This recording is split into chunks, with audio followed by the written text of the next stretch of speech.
Eu acho que tem uma coisa importante, porque as pessoas, você vê isso muito na mídia secular e as coisas, que é uma visão muito política do que é o Papa, e agora, claro, O vai que ter vai o ser o conclave, conclave. e as pessoas vão ter uma visão extremamente política e tal. Mas acho que é importante entender o que é o Papa, né? Quem é o Papa, porque se olha com esse olhar muito materialista, é claro que as pessoas vão começar a extrair como se ele fosse mais como um deputado eleito, um presidente, ou outra coisa. Mas, na verdade, a realidade, muito maior do que qualquer debate contemporâneo, tem uma realidade sobrenatural imensa e belíssima, né? Que é o quê? Jesus Cristo se fez homem e habitou entre nós. Essa é a primeira grande coisa. Então, o grande autor dessa história cósmica, dessa história que nós vivemos, se fez personagem, né? Como se fosse um autor que se coloca no meio da história e vem trazer para nós um caminho de salvação. Inclusive, ele é o próprio caminho, ele é o próprio a verdade, o caminho e a vida.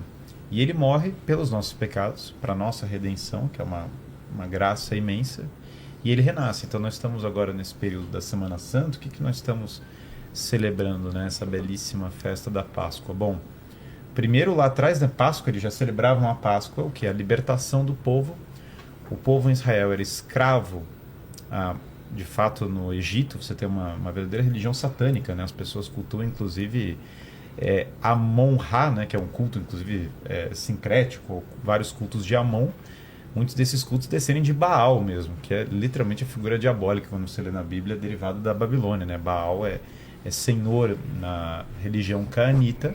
Então, quando Moisés liberta as pessoas, né, tira elas, ele está livrando as pessoas de uma escravidão do pecado. As pessoas estão presas sob um jugo que impede elas de encontrar algo que é eterno e divino. E aí ele abre o mar, liberta as pessoas, e você está celebrando na Páscoa a libertação das pessoas. Bom, Jesus Cristo, ao morrer e renascer, ao entregar a sua vida ao derramar, né, seu precioso sangue para nos salvar, ele está nos libertando do pecado. Então a Páscoa agora ganha um novo significado, belíssimo, mais profundo ainda, que é a ressurreição do Cristo.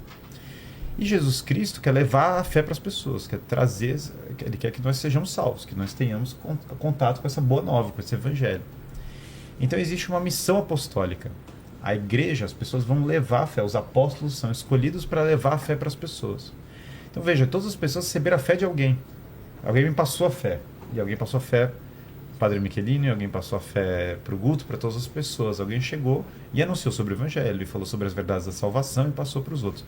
Então a igreja, ela sempre foi católica no sentido que ela foi universal, porque católico quer dizer universal. A igreja é para a salvação de todas as pessoas. Todas as pessoas são chamadas à salvação e são chamadas à santidade. Ela é romana, inclusive o próprio Cristo morreu no Império Romano, porque é uma realidade histórica, não é uma coisa, diz a fábula de tal coisa que aconteceu. Não, é sob Pôncio Pilatos. Existe uma pessoa chamada Pôncio Pilatos, o relato histórico, e as pessoas ficam chocadas quando a gente fala, né, que mais pessoas testemunharão a ressurreição de Cristo, do que nós temos mais relatos da ressurreição de Cristo do que nós temos da vida de Alexandre o Grande, que absolutamente uma pessoa sã, deveria acreditar que Alexandre o Grande viveu. Aliás, foi um líder muito importante sobre vários aspectos, e mais pessoas testemunharam isso. Inclusive os apóstolos não só testemunharam, como eles entregaram a vida, dando testemunho dessa realidade, que Cristo de fato viveu e morreu pelos nossos pecados e ressuscitou. E esses apóstolos então vão levar a fé para as pessoas. Então eles vão em vários lugares, né? Então, claro, tem a igreja de São Tomé na Índia, tem a São Marcos, que não é um dos 12, né? Mas é discípulo dos 12, foi lá para o Egito. Então hoje os sacerdotes mortais são transportados para Veneza, né? Mas ele foi pregar no Egito. Nós temos, claro, São Tiago. Então a fé chega a nós, por exemplo, aqui do Brasil, como? São Tiago vai até a Península Ibérica e prega a fé lá, e tem a primeira visão de Nossa Senhora, né, no Pilar, que é uma das coisas muito bonitas. E São Tiago vai levar a fé a Portugal, e foi essa missão de São Tiago levando a fé a Portugal que ela chega para nós. Foi um dos episódios marcantes da minha vida, quando eu cheguei na frente do túmulo de São Tiago. Eu falei, meu Deus, esse é o apóstolo, essa pessoa estava com Jesus Cristo, está aqui na minha frente, o túmulo de uma pessoa que de fato viveu, conviveu, aprendeu a fé de Jesus Cristo.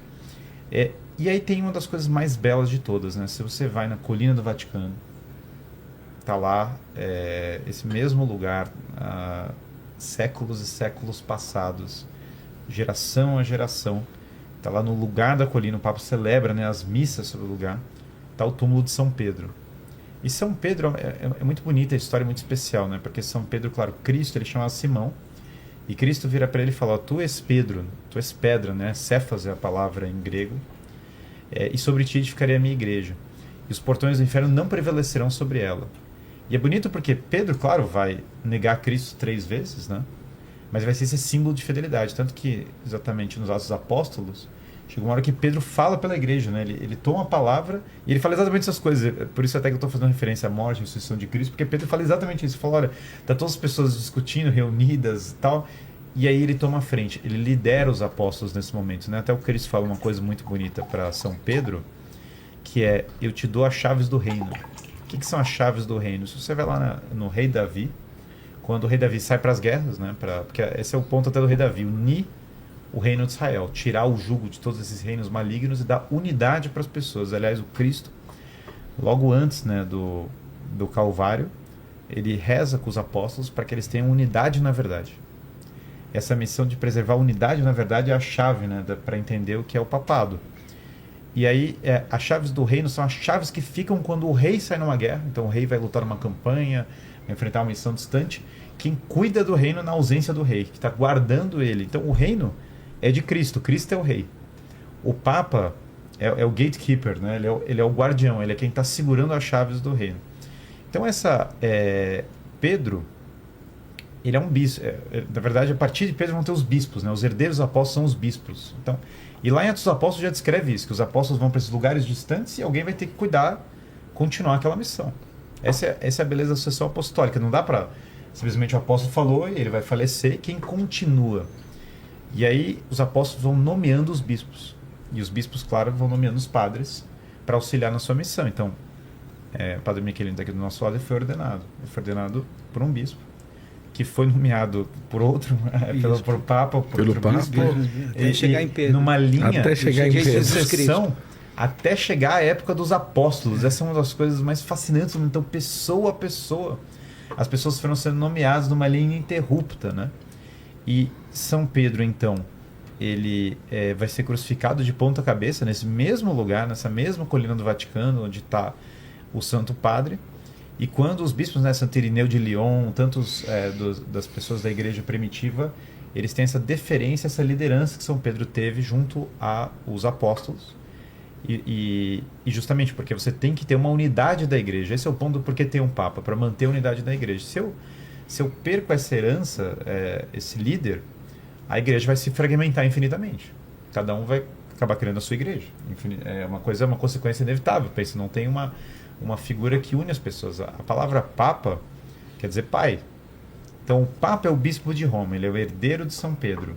E aí nós temos pessoa a pessoa, passando por São Lino, São Clemente, todos os papas, pessoa a pessoa, esses homens receberam a missão de usar os sapatos do pescador, né? De seguir o caminho de São Pedro e levar a fé para as pessoas, e manter a unidade da igreja e preservar as pessoas na verdade.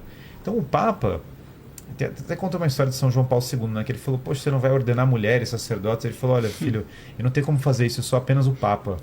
Não sou Cristo, não sou Deus. Eu não sou Deus. O Papa, ele não é o poder absoluto, o todo-poderoso, a pessoa que... Não é isso.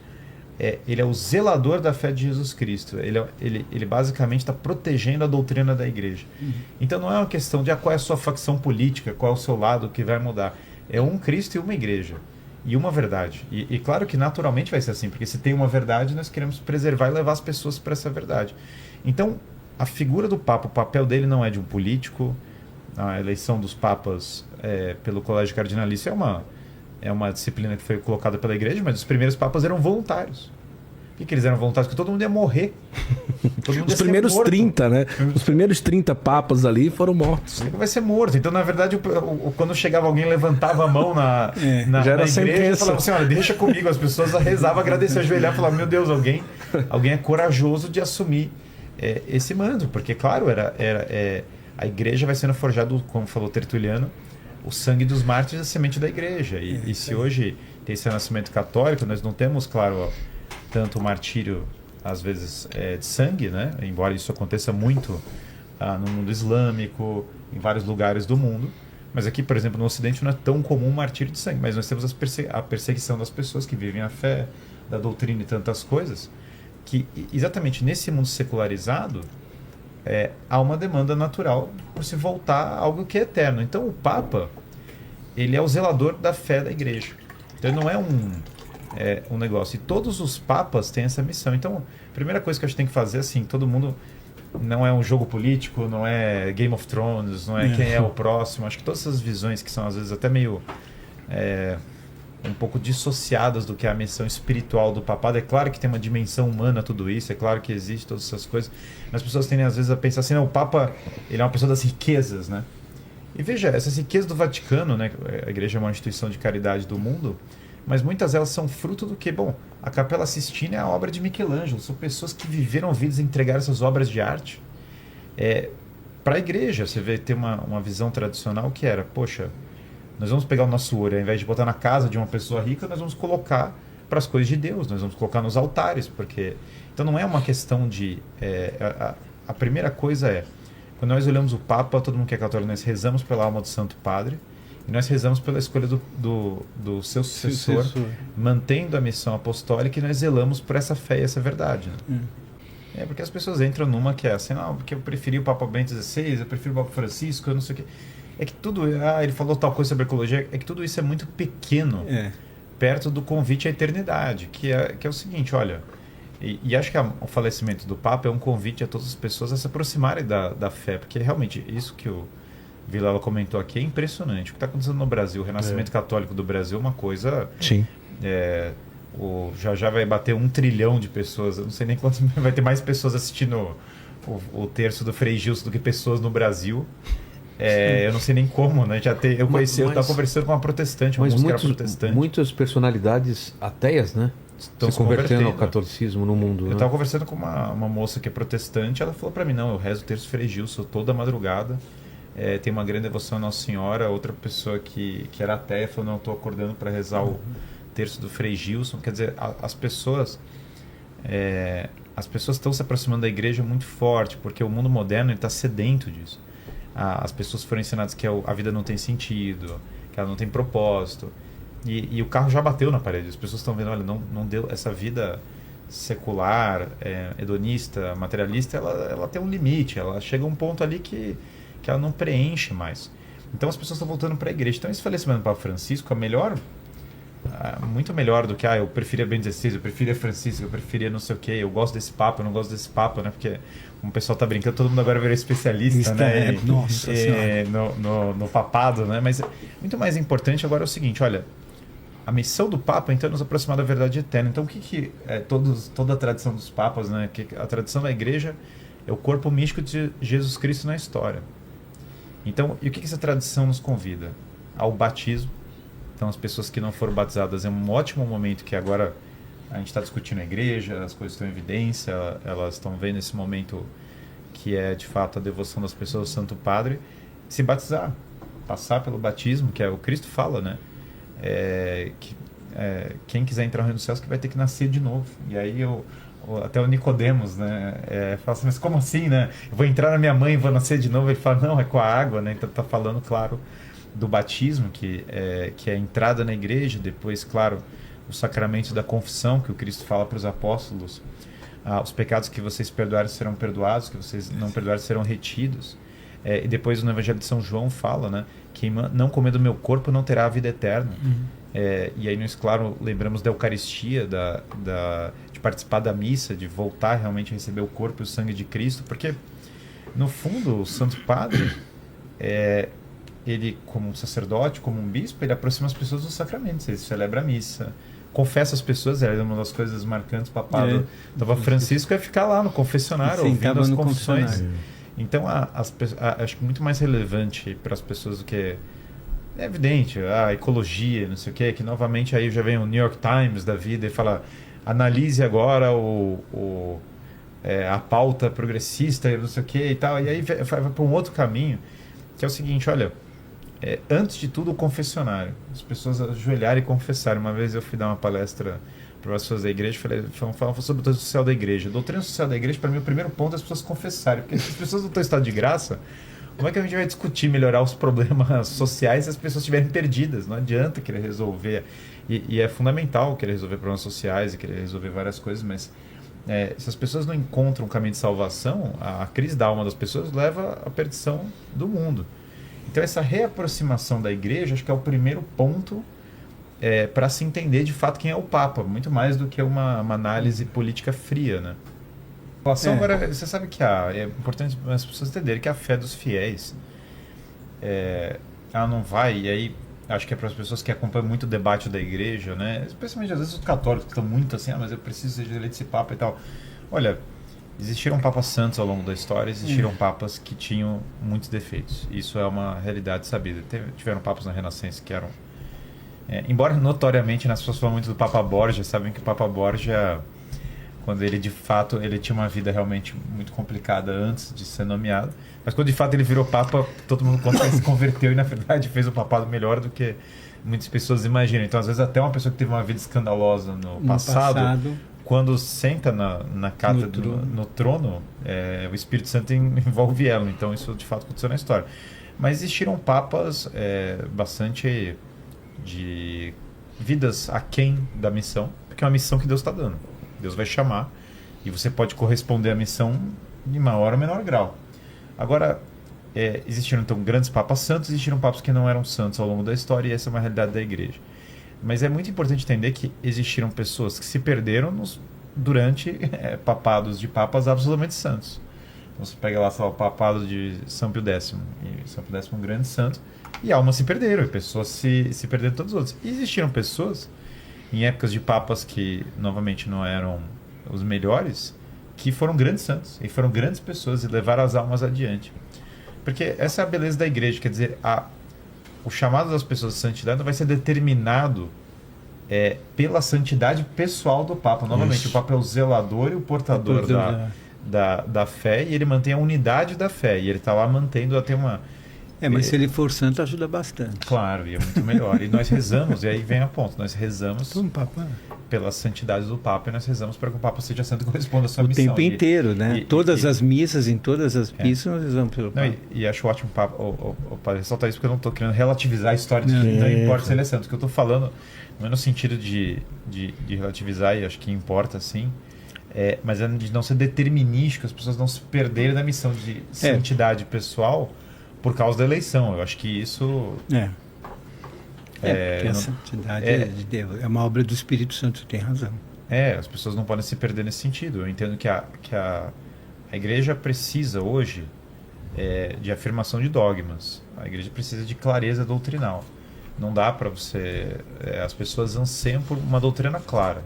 Esse é um erro que muitas pessoas da igreja têm cometido nas últimas décadas. E esse é um erro que perpassa tudo na igreja, que é a ideia de, poxa, caramba, então nós vamos agora dialogar com o mundo moderno, nós vamos estender uma mão ao mundo moderno, nós vamos conversar e tal. É maravilha, estender mão, as pessoas abrirem diálogo, tudo isso, mas se não ficar claro qual é o ensinamento da igreja, isso não atrai os fiéis. Tanto que você vê claramente as paróquias nas quais a doutrina é mais claramente ensinada. Eu não estou falando de sectarismo, de nada disso, eu estou falando só apenas de ensinar a doutrina com clareza, fique claro qual é o ensinamento. Essas são as mais cheias, isso é sempre assim, em todos os lugares do planeta é assim, do mundo inteiro. Estou falando que eu fui em outros países, eu vou visitando, em todo lugar é igualzinho. Você vai ver numa paróquia, então, sei lá, em Londres, sei lá, no Oratório de Londres, que é a igreja que descende do Cardeal Newman, grande figura. Você vai lá, a missa que é muito bem celebrada e a doutrina é claramente ensinada, a missa é cheia, cheíssima, assim, são pessoas realmente, num lugar extremamente secularizado, as pessoas lotando as missas em Londres. E quando a doutrina não é tão clara, a comunidade vai se dispersando, porque a pessoa pensa assim, poxa, se é para eu ser pagão dentro da igreja, por que eu vou para dentro da igreja, eu vou para outro lugar? Então, uma coisa que tem que ter um entendimento, isso não é para as pessoas novamente entrarem na loucura do Twitter ou nada, é só para ter claro isso. Há um anseio, e acho que pensando em padres, bispos e tal, que às vezes falam, não, temos que nos adequar ao mundo moderno. Então, se adequando ao mundo moderno, né? Adequado ao mundo de 2025. As pessoas anseiam por tradição, anseiam por clareza, elas não são necessariamente preocupadas com o formalismo, né? Então o mundo moderno necessariamente a capa longa ou Essas coisas de fato não têm uma aderência tão grande. Foi-se a época do passado, né? Aquela coisa mais barroca e tal, embora eu sempre lembro da minha avó contando o papado de Pio XII, né? Das roupas, minha avó adorava. É uma coisa, é uma sensibilidade da época. Agora, a clareza doutrinal, ela é uma necessidade das pessoas da igreja. Então, todas as vezes que eu tenho a chance de falar com pessoas da igreja, eu falo assim, ensina a doutrina com clareza. Os jovens querem a doutrina com clareza. Eles não querem ouvir que tanto faz. As pessoas... Você pega, por exemplo... se o padre criticar o carnaval, as pessoas vão ficar revoltadas. Cara, o jovem hoje em dia quer ouvir, não que ele deveria entrar. O ponto é que eles querem ouvir a clareza, querem falar, olha, isso aqui está errado, isso é o certo. A gente está num mundo de ausência paterna, de crise. Então as pessoas querem voltar à doutrina do evangelho. Então eu diria que quanto menos a igreja estiver imersa na pauta política do dia, isso pensando no Papa, nos bispos, nos padres, nos leigos, em todas as pessoas, embora seja, acho que muita tarefa dos leigos também levar adiante a política. Até o Papa Francisco falou isso, eu acho correto. Você tem alguém que vai interferir na política, são os leigos. Os padres estão lá celebrando as missas, ouvindo as confissões, e justamente os leigos têm que levar adiante a mudança da política, como sempre foi ao longo da história. Agora, eu acho que a igreja precisa de doutrina, de uma clareza doutrinal, e isso não é, as pessoas entendem muito errado. Às vezes elas olham, por exemplo, Bento XVI, né, e falam, Bento XVI era uma pessoa rígida, dura, má, sei lá, tem todo tipo de retrato, que às vezes reflete muito o retrato midiático. A mídia está querendo criar uma imagem que, quando você lê os textos do Bento XVI, por exemplo, a realidade é totalmente diferente. Você não está vendo essa pessoa rígida, mesquinha, ou mesmo os vídeos dele falando, você está vendo outra imagem. Então as pessoas não deveriam ter medo da clareza doutrinal. Elas deveriam, na verdade, abraçar essa clareza e não cair na moda do momento. Acho que isso a igreja precisa, falando como a igreja geral, não como um partido político, mas como algo que a igreja precisa, né? Fala, Kratos. Bom, vamos lá. Eu tenho uma dúvida minha aqui. Eu queria saber como o Papa Francisco ele foi eleito enquanto o Papa Bento ainda estava vivo. O Papa Bento decidiu alguma coisa em quem seria o substituto dele? Tem algum peso ou não? Não teve. Que eu saiba, não. Não pode falar de uma preferência dele. O Papa Bento XVI era um homem muito reto, né? Entendeu, né? De não sei o que e tal. Tanto que quando o Papa Francisco foi visitá-lo já como Papa, o Papa Bento se colocou como súdito dele. Né? Dizendo, muito respeitoso, existe um só Papa. Né? E ele se pôs sobre a custódia, ele não ficou rodando o mundo, dando opiniões, palpitando, intervindo. Dando entrevistas. Pelo contrário, ele se enclausurou lá no mosteiro, foi rezar pela igreja, pelo mundo, fez mais uma outra publicação, né? E assim por diante. Então, acho que não interviu minimamente. E não faz sentido o Papa escolher um sucessor também. Bom, até o Papa na fez teoria... no passado, né? Na teoria o Papa pode, inclusive, literalmente escolher um sucessor, aliás, né? Só lembrando que o Papa poderia, em tese, só falar assim, a pessoa não vai ter eleição do Colégio Cardinalício, está aqui... Ele pode fazer isso? Um Papa... Em tese, só lembrando. Não sei. Só lembrando que os canonistas podem me corrigir, mas que eu saiba, em tese, o Papa poderia acabar com todo esse sistema. Não estou nem defendendo isso, nem falando que isso é uma possibilidade factível para o mundo atual, mas que eu saiba, em tese, o Papa poderia abolir todo o sistema eleitoral atual. Fica 6 meses, tem um filme sobre isso, né? O Vilela já fica assim, mas poderia acontecer isso. Eu estou falando absolutamente assim, mas que eu saiba, o Papa tem autoridade para mudar as leis da igreja, né? Mas estou falando assim, sem não é uma coisa que estou afirmando. É que os primeiros papas, eles, São Pedro escolheu São Lino, que escolheu... Cleto, tinha 3 ou 4 nomeados por causa da realidade da perseguição da igreja. Sim. Entendeu? E então o próprio, vamos dizer assim, Papa já deixava uma listinha de quem... Então, escolhi o próximo Marte. Quando eu morrer vai ser esse, se você morrer vai ser esse, quando você morrer... E esses papas, eles estão citados, né, na liturgia da igreja, no cânon romano, né, no cânon... Lino, Cleto, Clemente. Lino, Clemente, Sexto Cornélio, e aí vai. Entendeu? Mas agora já não, né? Agora eu acho que isso é impossível de acontecer. A possibilidade é remota, mas historicamente aconteceu muitas coisas. Sabe que ao longo da história as coisas vão mudando. Quando você vai lendo história, né, é maravilhoso que você vai vendo simplesmente as mudanças na forma como os padres claros são nomeados e tal, mas a continuidade também é muito visível, né? Sabe, tem um livro que é a Didaquê, que é o Ensinamento dos Apóstolos, que é o primeiro catecismo. São os discípulos de São João contando sobre a organização da igreja. E eu recomendo muito que as pessoas leiam a Didaquê, porque é tão elucidativo, porque vai falar a liturgia da missa, vai falar a necessidade de confessar os pecados, a Didaquê fala sobre o aborto. As pessoas que acham que a história do aborto... a igreja resolveu condenar o aborto recentemente. Imagina, a Didaquê fala: não tirarás a vida do ventre. Primeiro catecismo, discípulos de São João escrevendo. Fala do batismo, de como vai ser o batismo. Então tem uma continuidade muito linda na história da igreja. A história da igreja, você vai vendo o quanto... Uma das coisas que me encanta na história da igreja é o quão católica é a igreja primitiva. Porque você vai pegar lá, por exemplo, as epístolas de Clemente. Clemente foi o que? O terceiro papa, o quarto papa? Acho que foi o terceiro. Terceiro papa.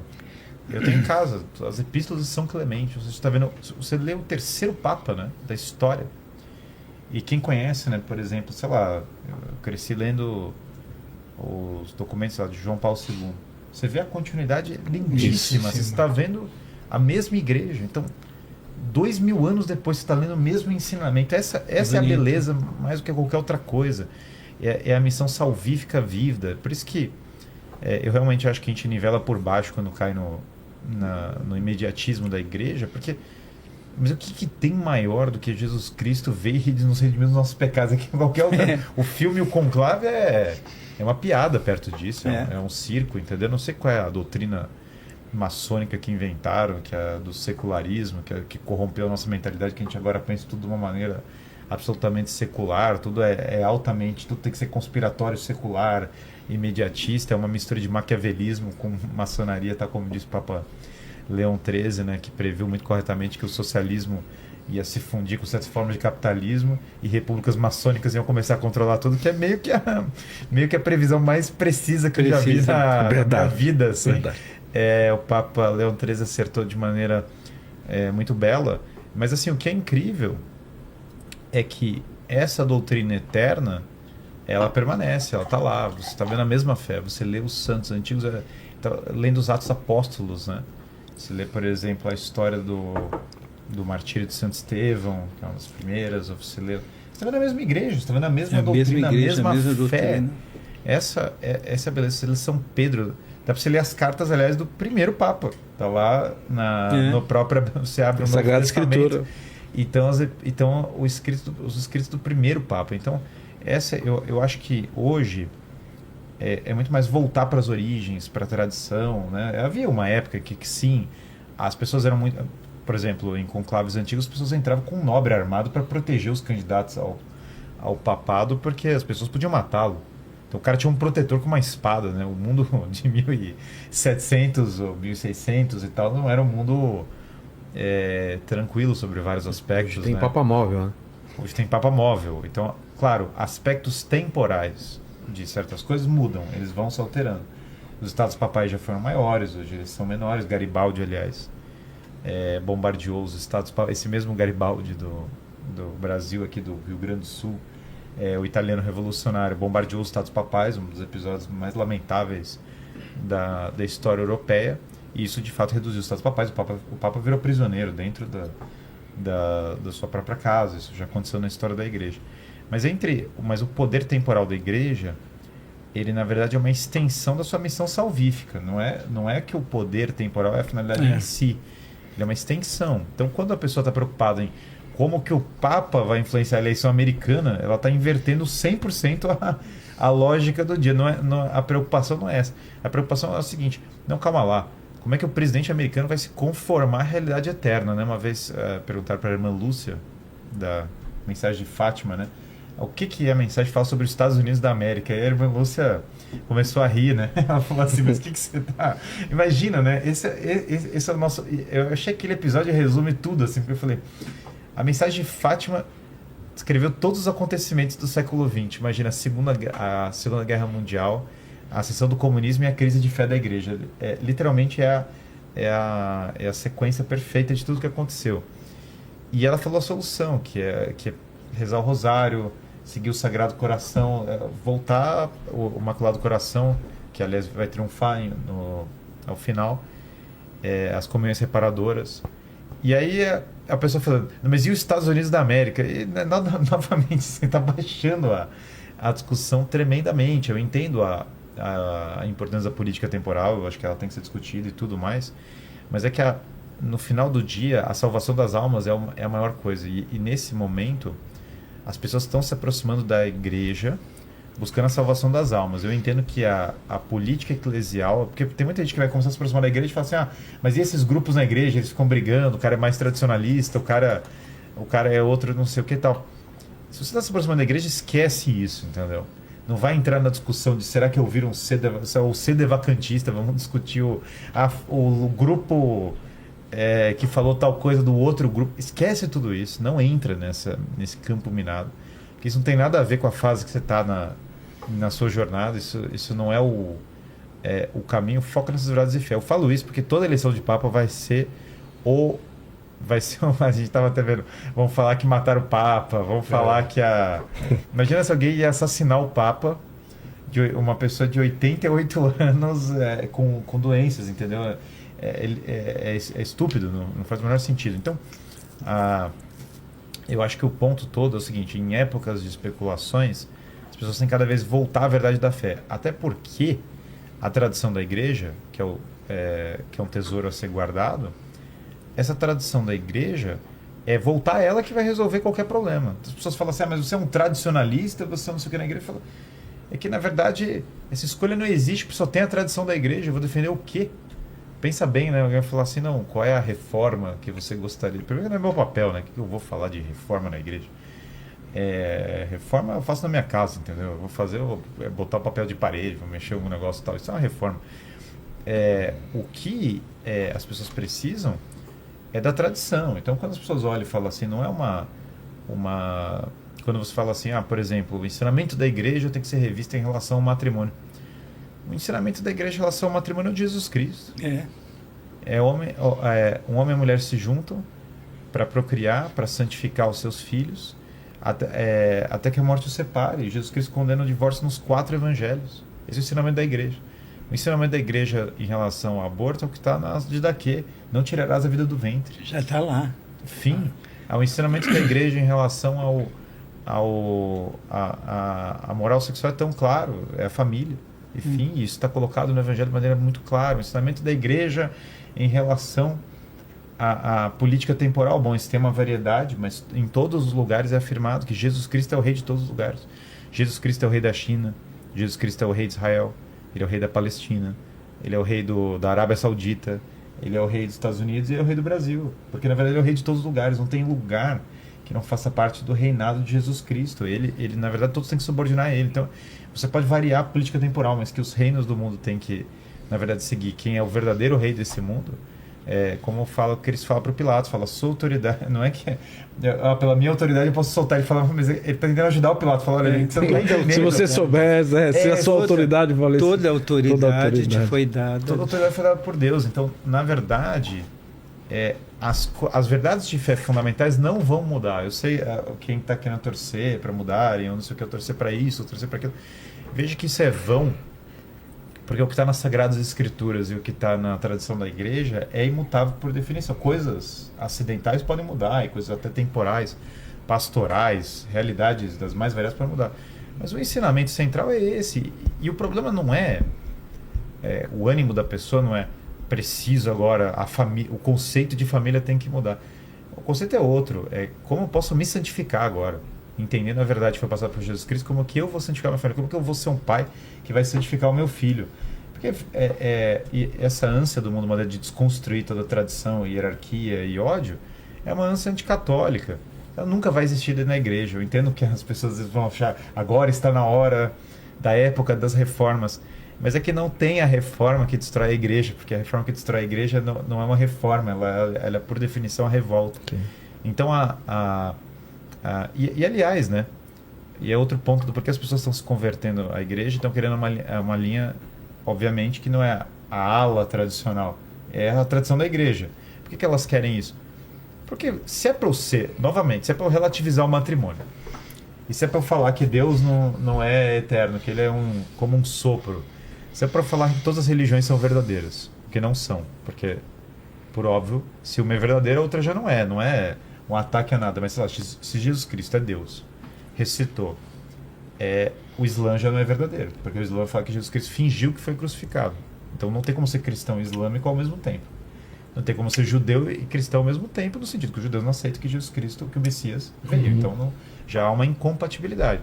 Não tem como eu ser, sei lá, budista e cristão na medida que eu falo Jesus Cristo é Deus. Então, existe um diálogo, você pode conversar com as pessoas, existe um diálogo, mas só existe uma fé. Então, essas coisas não vão mudar. Então eu entendo que a ansiedade das épocas e não sei o que pode afastar as pessoas de entender que as coisas não mudam. O eterno não muda.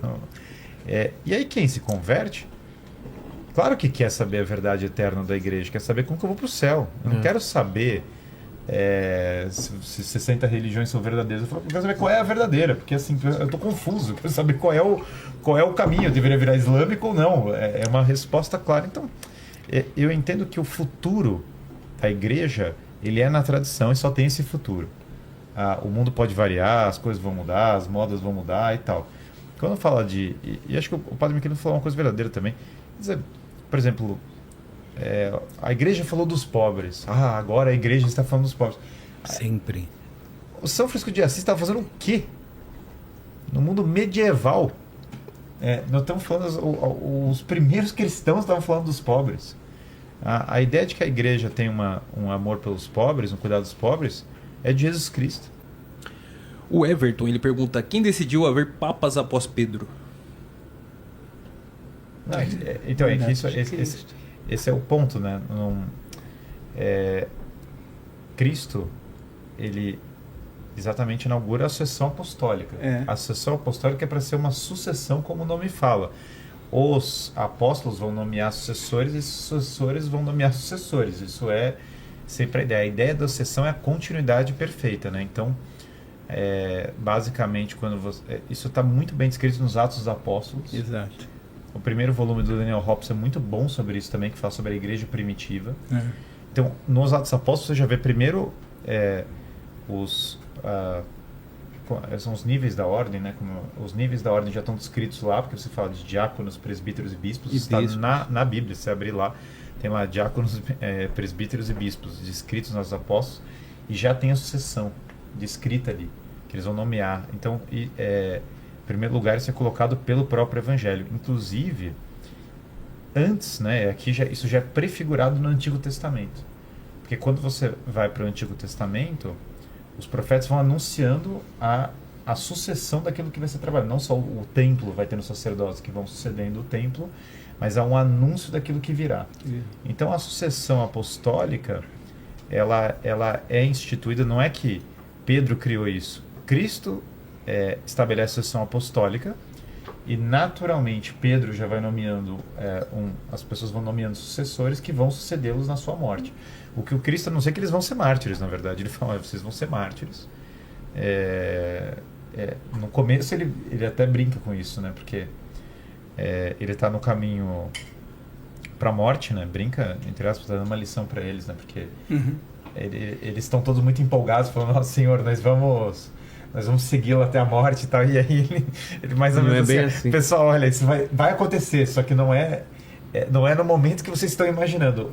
Porque, de fato, os apóstolos são mártires, vão entregar a vida. Então, eles têm que nomear o seu sucessor, porque eles naturalmente vão morrer. E esse sucessor deles vai ter que nomear o seu sucessor. Eles vão tendo essa compreensão também, inspirados pelo próprio Espírito Santo. Mas também, assim, olha, precisa entender que, vamos dizer assim, eu acho que eu estou entendendo que a pergunta do rapaz é onde está escrito isso, né? Isso. Então, ele deu umas ideias, mas veja bem, a diferença do catolicismo para o protestantismo nesse sentido é isso, né? Ou seja, o Guilherme falou da necessidade do retorno à tradição. Quando ele está falando isso, ele não está falando de tradicionalismo, né, de ritual. Sim, sim, sim. O que ele está dizendo é aquela parte do depósito da fé, né, que é objeto, que é o conteúdo da revelação que Deus, ao longo da história, de toda a história da salvação, e que culmina com a morte do último dos apóstolos, entregou para a igreja. Então, uma parte dessas verdades estão contidas na Sagrada Escritura, tanto que São João mesmo diz, né, olha, nós contamos aqui um pedaço dessa história, porque não haveria livros suficientes para se escrever tudo o que Cristo fez e falou. E uma parte dessas verdades de fé que foram entregues foram transmitidas mediante tradição. A tradição da igreja com T maiúsculo é um momento de pessoa para pessoa. Passado de pessoa para pessoa, e uma parte dessa tradição oral passa para escrito inspirado pelo Espírito Santo e gera os textos do Novo Testamento, né? Então, são duas fontes, né? A Sagrada Escritura, outro, a pregação apostólica, cujo testemunho estão em outros livros, em outros escritos, por exemplo, nos escritos dos padres da igreja, que eram bispos, escritores que viveram do primeiro até o 7º século no Ocidente, no Oriente um pouquinho mais adiante, acho que até o século XII. Lembrando que toda a transmissão da doutrina da igreja começa pessoalmente. Pessoalmente. Não tem os textos, né? Qual é o evangelho no qual se baseia... Mas como assim evangelho? Está lá o Cristo. Está o próprio Cristo. E aí você vai tendo... Você tem a geração chamada apostólica, que é a geração dos apóstolos, e depois você tem a geração dos padres apostólicos. Os padres apostólicos são os padres que conviveram com os apóstolos. Então, entenda que até a geração dos padres apostólicos, o texto escrito, ele tem uma importância, ainda que não é necessariamente a central, não é a única, a única nunca vai ser, mas ele é muito grande, porque é o seguinte, olha... De onde você aprendeu isso? Eu aprendi isso com São Pedro. Eu convivi com São Pedro. São João me ensinou isso. Então, nessa geração dos padres apostólicos, o contato com os apóstolos é decisivo. A gente está falando da época de São Policarpo, da época da própria Didaquê, é a geração, inclusive, de São Clemente. É um dos padres apostólicos. Ele aprendeu a fé com os apóstolos. E aí, depois que morrem os padres apostólicos, agora o testemunho escrito é muito importante, porque... Você já não tem mais como tirar a dúvida do que o Cristo estava ensinando com alguém que estava lá. Que era uma coisa que até essa geração se conseguia. São Marcos, né? Era jovem nos acontecimentos ali. Que é um dos evangelistas, né? Então, imagina, você podia ter um São Marcos mais velho lá no Egito, você ia lá e falava com ele e tirava a dúvida. Poxa, como é que foi que aconteceu? Você conversava com o próprio. Mas agora não. Então, tem que estar escrito. E aí São Marcos lindamente vai escrever, inspirado pelo Espírito Santo. São João... lindamente vai escrever, e agora você tem o texto escrito inclusive para ficar claro. Mas olha que coisa curiosa, tem o texto escrito e as Sagradas Escrituras são realmente a palavra de Deus, mas tem um problema da interpretação, porque pensa, a partir de agora, como eu interpreto o que está escrito? E aí entra um papel muito grande da tradição, do que foi passado de pessoa para pessoa. Fala, olha, a leitura correta disso é essa. Qual é a fonte disso? Onde está escrito? Está escrito que eu recebi isso de São Clemente, que por sua vez tinha recebido isso de São Pedro. Então, os padres da igreja são estudiosos, muitos deles, alguns eram filósofos, outras pessoas que conheciam a filosofia grega se converteram e tal. Mas eles são pessoas que eles bebem dos dois. Eles bebem das Sagradas Escrituras e da transmissão dos apóstolos. Se alguém me falasse assim, você aprendeu isso com o quê? Eu falava, eu ouvi o Papa João Paulo II me falando. É uma fonte importante. E aí o Papa João Paulo II está seguindo o quê? A mesma tradição que está nas Sagradas Escrituras. Então tem uma combinação, tem uma união das duas coisas. Tem uma aqui da Tatiana Carrocino, que ela fala assim, nos livros da história da igreja mencionado pelo Guilherme, detalha as histórias dos papas. É o quê? Desculpa. Se detalha as histórias dos papas nos livros que você mencionou. Detalha bastante. Se você entrar lá tem livros muito bons sobre histórias dos papas. Você sabe que a história da igreja, vocês vão ver, é uma coleção de 10 volumes, é uma estante quase completa de volumes. Tem bastante material para o pessoal ler. Quem estiver começando na fé, tem um livro chamado A Fé Explicada, que é muito bom, do Léo 13, que eu recomendo fortemente. daria para entrar aqui em muitos livros de história, né? De períodos diferentes, de épocas, de testemunhos de santos. Eu falei, claro, dos volumes dos Padres Apostólicos, mas as Epístolas de São Clemente, as Cartas de Santo Inácio de Antioquia são incríveis. E aí a gente vai para figuras como São Basílio, Santo Agostinho. Tem uma coisa incrível quando a gente fala de interpretação da Bíblia, que esse é o ponto, né? Não, se você fragmentar a igreja, porque essa é a coisa mais bonita do Papa.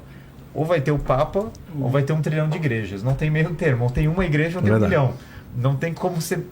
A ideia do meio termo ela é um pouco ridícula, porque pensa, né? Ou tem unidade, ou vai fragmentar. O meio termo não existe. Então, a partir do momento que você fala, bom, tem um Cristo, tem uma igreja que é uma igreja universal, essa unidade é zelada pelo Papa, maravilha. Só que aí vem um problema de, vamos interpretar as Sagradas Escrituras, como que a gente vai fazer isso? E os padres da igreja eles vão estudando isso ao longo dos tempos. E aí tem um livro incrível, que é a Catena Áurea, de São Tomás de Aquino. Então, São Tomás de Aquino, que é esse doutor da igreja, que é o patrono da educação da igreja, é a figura realmente que tantos papas e concílios colocaram como grande educador da igreja, ele faz uma compilação do que grandes sábios e doutores da igreja falaram ao longo dos anos sobre trechos da Bíblia. Então, quando você abre, especialmente aqui a gente está falando do Evangelho, né? Então, quando você abre ali a Catena Áurea, tem assim, um versículo do Evangelho, e aí começa, Santo Agostinho falava isso, São Jerônimo falava isso, São Clemente falava isso. Então, você consegue ler o que essa tradição da igreja, no passar dos anos, como ela foi lendo esses mesmos trechos das Sagradas Escrituras. Nós temos os comentários, a Catena Áurea ali, para o pessoal. A Catena Áurea é uma fonte fundamental para as pessoas entenderem a interpretação da Bíblia. Nós temos, claro, as epístolas dos papas e todo o magistério da igreja, mas isso aqui, se as pessoas lessem isso, a visão delas das Sagradas Escrituras seria muito grande. Aliás, poxa, estou tendo um contato com o cristianismo, comecei a entender. Eu estou tentando citar aqui, claro, coisas de quem está tendo o primeiro contato, né? Pensando na pessoa que tem o primeiro contato. Eu mesclaria 3 coisas. Uma é um catecismo bom, uma visão boa do catecismo. Uma, é claro, uma visão de história, até porque para muitas pessoas, as pessoas se confundem em relação à história da igreja na história. Elas pensam lá e falam, a igreja matou 1 trilhão de pessoas nas cruzadas, né? na Inquisição, né? E daí você vai ver a Inquisição. Eu tenho um livro muito bom chamado Inquisição, Tribunal de Misericórdia, aí você vai ver o total das mortes, 70 pessoas. Assim, poxa, mas isso não é 1 trilhão de pessoas onde está, né? Daí você vai ver as pessoas que estavam envolvidas, tinha os hereges matando mulher grávida, umas coisas muito loucas. Mas assim, é abstraído isso. Então, mas uma fonte límpida é aí no Evangelho. Só que aí é a primeira coisa que aparece, mas como que eu interpreto o que está aqui? Como que eu entendo? Abrir a Catena Áurea é algo facilmente compreensível, porque a filosofia de São Tomás mesmo é uma coisa difícil, velho. Tentar entender, mas a Catena Áurea consegue abrir, o leigo que está começando consegue compreender muito bem. Eu falei isso para o Guto entrevistou minha esposa, né? Sim. E aí a minha esposa teve um momento que ela entrou nessa jornada de estudos, né? E aí ela falou, não, Guilherme, me passa umas fontes para eu vou me aprofundar agora, né? E aí eu falei, olha só, lê a Catena Áurea. Ela falou, não, me passa as suas fontes mesmo, entendeu? Não me passa E eu falei, não, olha, aí assim, ela querendo empilhar livros, né? Botar vários livros, eu falei, pega a Catena Áurea. Esquece os livros que você está empilhando, deixa eles vão ter o seu papel, eles vão chegar o momento. Lê o Evangelho e a Catena Áurea, o que São Tomás compilou. E aí ela hesitou, né, por um tempo, ela falou, e daí ela falou, não, perfeito, vamos dar. E aí quando ela foi preparada, ela falou, mas como é claro, né? Como é claro agora? Porque agora eu estou lendo a Bíblia, eu estou lendo a interpretação dela, eu estou entendendo o que está acontecendo. Antes eu estava como no escuro. Isso que é lindo de ver os santos, os doutores da igreja. Você tá agora, o texto do Evangelho, ele tem uma coisa. Quando você é soberbo e orgulhoso, ele se fecha para você.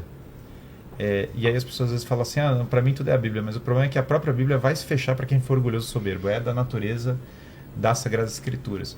E o que São Tomás está fazendo é abrindo um pouco o nosso orgulho e falando assim, olha, deixa o seu orgulho de lado um pouco e vamos ouvir com esses grandes... Ele não está falando, né? Tem lindamente os comentários de São Tomás aos Evangelhos. Uma das coisas mais lindas que eu já li na minha vida. Textos longos, assim, muito bem escritos. Mas na Catena Áurea, ele se faz pequeno para transparecer a grandeza desses homens do passado. E você vê a reverência que ele tem a outro grande livro para quem está começando, As Confissões de Santo Agostinho. Que livro, olha, quantas pessoas... Estava até contando que eu fiz nos Estados Unidos, que eu cheguei, falei para um americano, falei, ó, lê isso aqui, Confissões de Santo Agostinho. É poético. É poético, é lindo, e é a vida de uma pessoa que vive uma vida de pecado que vai se arrepender. Então eu... Tarde te amei, Senhor. Ó, beleza tão antiga. Então, acho que são indicações para ajudar as pessoas. Mas vai ter histórias dos papas lá da igreja, resumindo.